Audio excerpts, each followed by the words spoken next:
Eye on January NBS inflation figure due tomorrow, Tuesday, the 15th January. As analysts say, rates likely to rise given some economic indicators.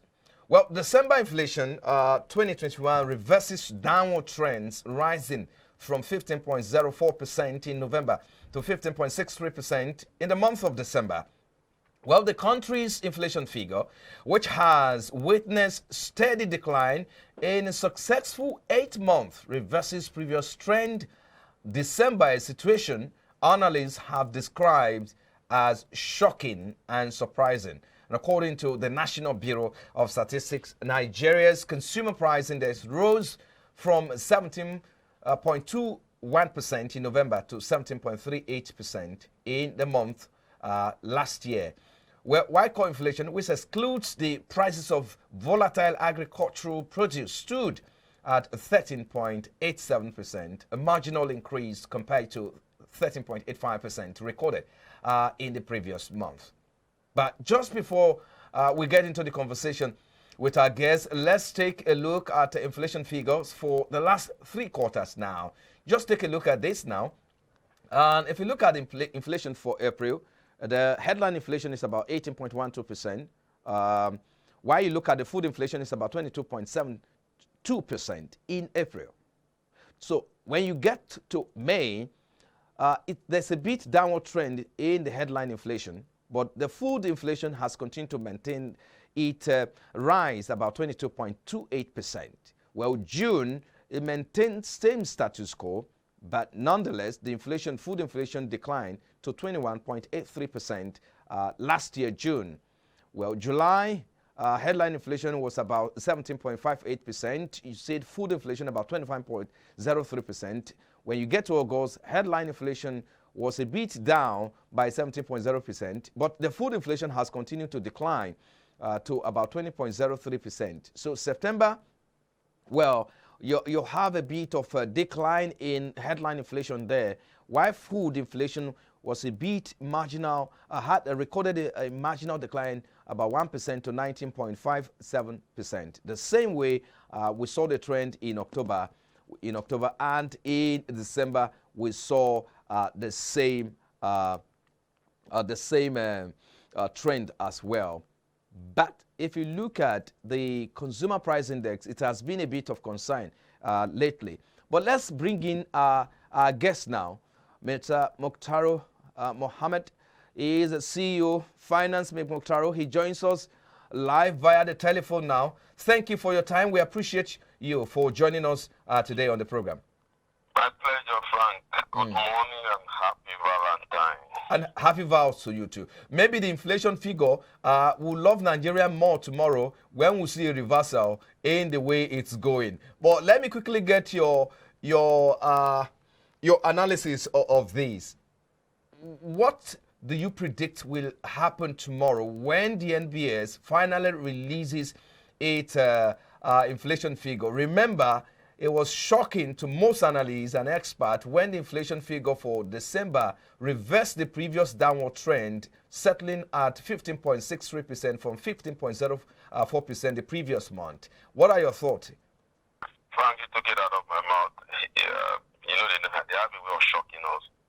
So when you look at all the indices around, you do all the analysis, you look at the cost of food, you look at the exchange rate volatility, you look at the cost of doing business, you look at the production-induced inflation, you look at the microeconomy-induced inflation, you look at everything around you and you say, look, there's no how this figure will not go up. And they come in and tell you, no, it was down by so and so, and you see a downward trend. So when you look at that, you are not so much expectant, you are not so much knowing what to expect. But when you look at the reality on ground, you say, look, you don't expect the numbers to go down, rather you expect the numbers to go higher. The World Bank had earlier in the year predicted that Nigeria may have one of the highest inflation rates globally in 2022, with increasing prices diminishing the welfare of Nigerian households. What are the indices that need to be adjusted to avert this prediction? I think one of them has been adjusted either by protest or by outcry, which would have been the removal of subsidy from the petroleum product. I think that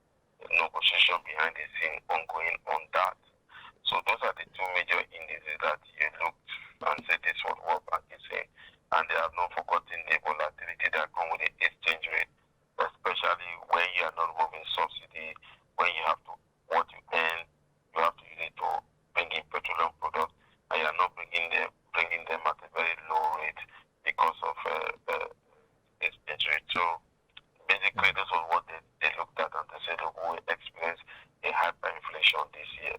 But with the reversal by government of some of the policy, we don't expect to see hyperinflation, but we still expect to see inflation figures slide up a little, especially because of the electrical tariff that will be increased by almost 50% according to them.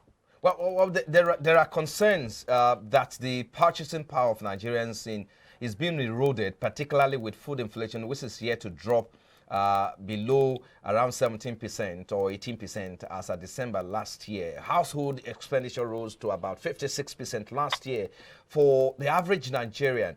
Do you see an improvement in 2022? You just said that some of the indicators that may add up or that may create a kind of hyperinflation in the system has been taken off. Well, Frank, you see, what we see these days from the government is a monetary policy trying to do everything they have to do because they realize that they are doing so much and the physical side are not doing their own. So it's affecting their numbers. So the monetary policy are doing everything within their power to make sure that they tackle the most tackle inflation. Monetary policy is supposed to make sure that we have stable exchange rate, stable monetary policy in terms of the exchange rate of the naira and not to begin to, and then the physical policy, once you do what you ought to do, inflation will generally come down. Like we say, it's our economic terms are based on demand and supply. So we are seeing the CBN doing everything within its power to make sure they bring it, but the monetary, the physical side seems not to have gotten their act together in how to come about this reduction in inflation numbers. So when you look at that, with, like I said, the earning capability of Nigerian keep coming down. So when you look at that again, one serious issues that we've not been able to address is the exchange rate, because over 90% of the product we consume as a nation comes from outside the shore of this nation. So once we are not able to tackle that, rather we are bringing policy that may end up in causing volatility in this space. Recently, the CBN was talking about not giving the banks FX from December. That is itself is a very serious issue. But let's look at some key economic indicators aside inflation figure. GDP growth was around, the last quarter was around 4.03%. Unemployment rate is at record high of 32.5%, even as at, around 33%, while interest rate has been left unchanged at 8.5, or I beg your pardon, 11.5 as at the last MPC meeting. How good or healthy are these numbers for the economy? There's one negative there, and no matter how good the others are, one indices cleared it off, and that is the employment rate, 33%. That is those that are employed. We are not talking those that are underemployed. We are not talking of those that are, maybe some people say, overemployed even. So we are not looking at that. So we are just looking at GDP. What is GDP then? We are beginning to see an open up in other sectors of the economy that was shut down before. So that's why we are seeing the improvement in the GDP rate. But when you look at the real GDP, which has to do from the bottom to the top approach, you are not seeing that improvement. So then you go down and you see the unemployment rate at that rate officially. And with Crimea, you will know that rate is higher than that. But based on the data, that is what they are giving. Inflation, you said before your previous question about the challenge in terms of food items, because generally government is created for maybe two or three primary reasons: bring security, provide food and shelter.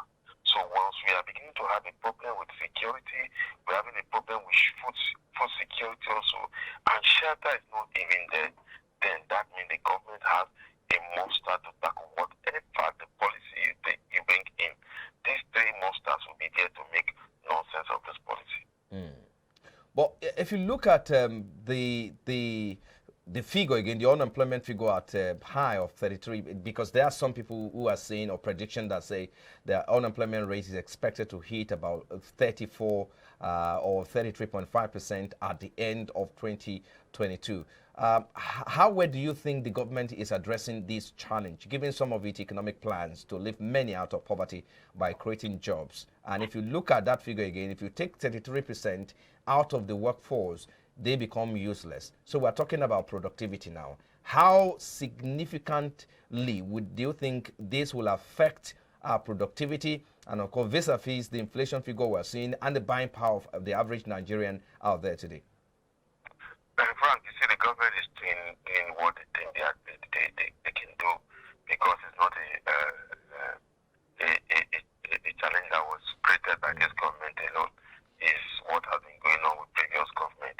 So we are seeing this government trying to tackle it. We've seen CBN going into areas that are normally not the conventional way of any central bank to go about. So we are seeing that at this stage, that's why you see them, the direct intervention in the tech side, direct intervention in the right. Now they are doing direct intervention in giving entrepreneur 100 entrepreneur to get a 100 million the first 100 days. 100 policy, right? About 5 billion for entrepreneur also. So they are doing all that because they realize that it is the informal sector that will drive the economy, not the formal sector.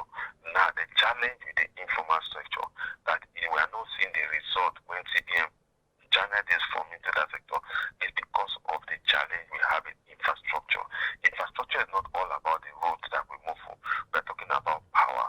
We are talking about the ease of doing business. All these are challenges that an SME or a small business owner is going through. And in every economy, the small business owner that create a job. So once there is a gap in the small business owner space, it tends to spill over into the employment rates. So that is why we are seeing those employment numbers keep going up. Remember that we are even coming from a pandemic hit economy. So by the time we were not able to fix a lot of things, which is still a major challenge to us, we will see those numbers keep increasing as we go by. Yes, the inflation figure will be out tomorrow, no doubt about that. We're looking forward to that. Then, if when you also look at the MPC meeting, they will be meeting in March again, and that means that decision will be based on some of economic activities we have seen so far in collaboration or in alignment with inflation figure and other economic indicators. But first, let's start with these. Of course, we're about to go now. What is your expectation for the inflation figure, the general inflation figure? Likely to change or erase? It will go up, maybe marginal, I expect. But like I said, you never know where they are coming from. But I expect aside in the era of food inflation, I don't see there will be any slowdown. We hear the MBS giving us that maybe transportation have increased by 128% over the previous month. So you see that alone we add to the inflation figure, because that means the cost of movement of goods and services has gone up also. So I'm expecting the inflation figures to be slightly a little bit higher, unless they give us the shock that they normally give us. Ordinarily, I don't see any change in those numbers. Or maybe we expect to see Valentine inflation figure. That's love for Nigerians, if you may say. Well, I think we will see the Valentine inflation figures numbers reflect next month if really we had a good Valentine. If you look at what has happened this month, you look at the sudden destruction in the supply chain in terms of petroleum product. We see that fuel is even selling in some part of Lagos for 400, so even in Abuja, then it's not going to be a very friendly Valentine.